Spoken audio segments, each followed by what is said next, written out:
Have you ever wondered what really separates a good story from a truly unforgettable one? Well, a lot of the time, it comes down to a hidden rule of connection.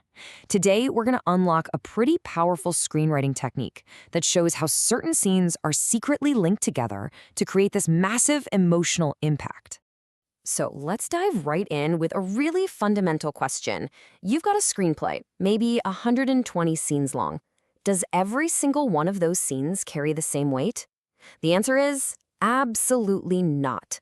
Some scenes are just there to move things along, they're meant to be forgotten, but others, they're engineered to echo through the entire story.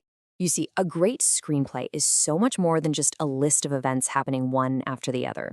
It's more like an intricate web. And hiding inside that web are these powerful, hidden rules of connection, rules that can take a script from good to amazing, but that are so easy to miss, even for experienced writers. And that brings us to the core concept for today, a principle the source material calls the law of preparation and aftermath. This isn't just a vague idea. It's a very specific structural tool that links certain scenes together to create this huge, outsized impact on the whole narrative.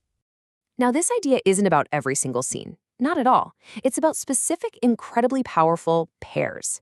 This diagram, which comes from the original Korean guidebook, it really highlights two key pairings. You've got scene 35 acting as the preparation for scene 45's aftermath, and you see that same dynamic between scenes 65 and 75.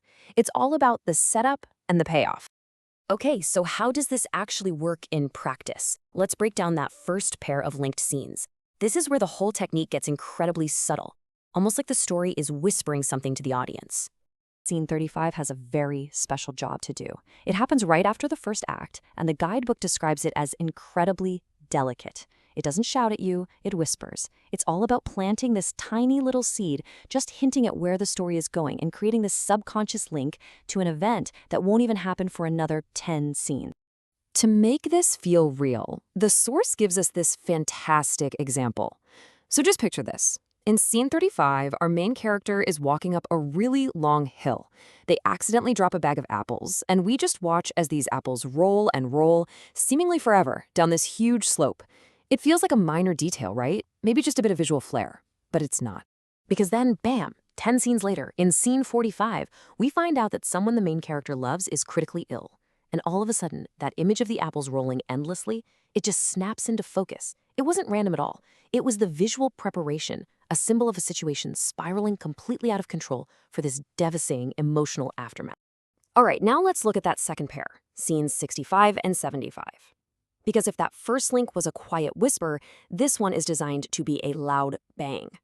It serves a very different, much more energetic purpose in the story.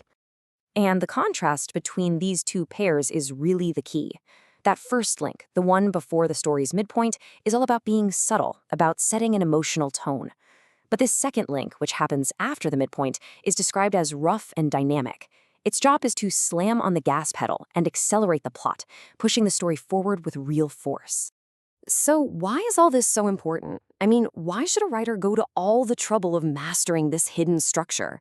What does it really accomplish? Well, here's the crucial point. This is not just some clever gimmick. Using preparation and aftermath is a fundamental tool for building a story that really works. It creates this organic connection that makes the story feel cohesive, not just like a random series of events. It adds momentum for sure, but the most important thing it does, it keeps your audience completely and utterly hooked. And that, right there, is the ultimate goal. The single most important job of this whole structure is to keep the audience completely immersed. Because when a story feels this deeply connected, this layered, we don't just watch it, we feel like we're living inside of it. So, the next time you watch a great movie, or maybe even when you sit down to write your own story, I want you to ask yourself this question. Look past the surface of the plot. Where are those hidden connections? Where is the delicate preparation? And where is its powerful, inevitable aftermath? Because finding it, well, that can reveal the true magic of the story.